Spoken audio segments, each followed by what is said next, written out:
Sakit. Kowe to sing jenenge nyiliti. Boleh. Bola bali.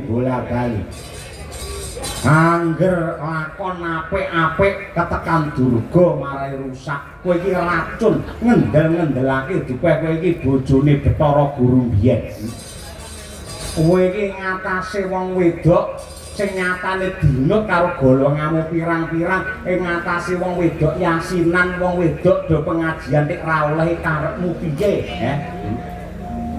Nang kene enek emong aku karo kowe, yen ora remuk musuh Semar tak tibani pangkur jenggreng aja takon dosa kowe. Ayah. Apa? Mbok sakit asam lambungnya kumat. Mbokmu mesake goleki kowe bapak kae lho kaya ngene glegeken ra nek enteke. Wis tak keroki ngangge beling malah kudres getih. Tolong ana kae mbok goleki kowe bapak. Upama mboke gareng ora goleki, kelakon musuh aku remuk mulih ra iso mlaku. Yo no wae. Kulit dirga sampean kudu matur nuwun kalih kula. Asalamualaikum. Waalaikumsalam. Nah, dinane iso mangsuli ngoten niku kula kudu min apa pripun?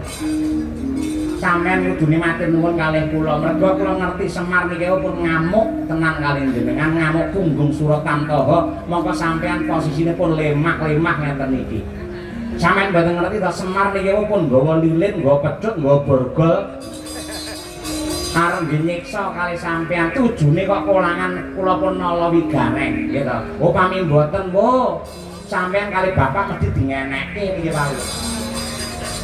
Tujune kok kula menika sampun dados P3K. Ngerti karo tata krama, ngerti karo aturan.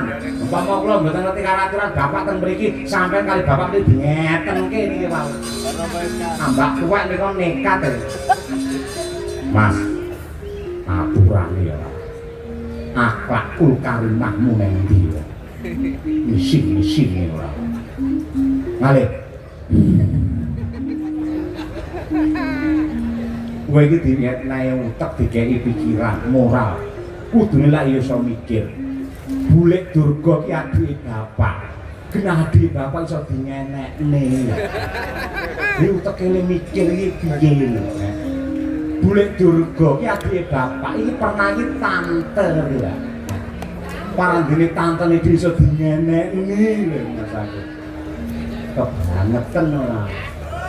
Garang ora kaya garang, Petruk ora kaya Petruk. Pergi. Pergi. Pulangkan saja aku pada ayahku atau ibuku.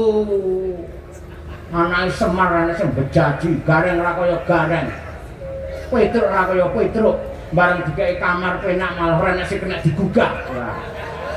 Turu kabeh ora. Kemulan selimutan ora. Ngisin-ngisini. Tujune Bagong ngerti, iki Bulik Durga. Bulik Durga ki adik bapak. Ngatasi adik bapak bisa dingenekne lho. Angger wis numpak grab dhek. Asem. Kasih diobati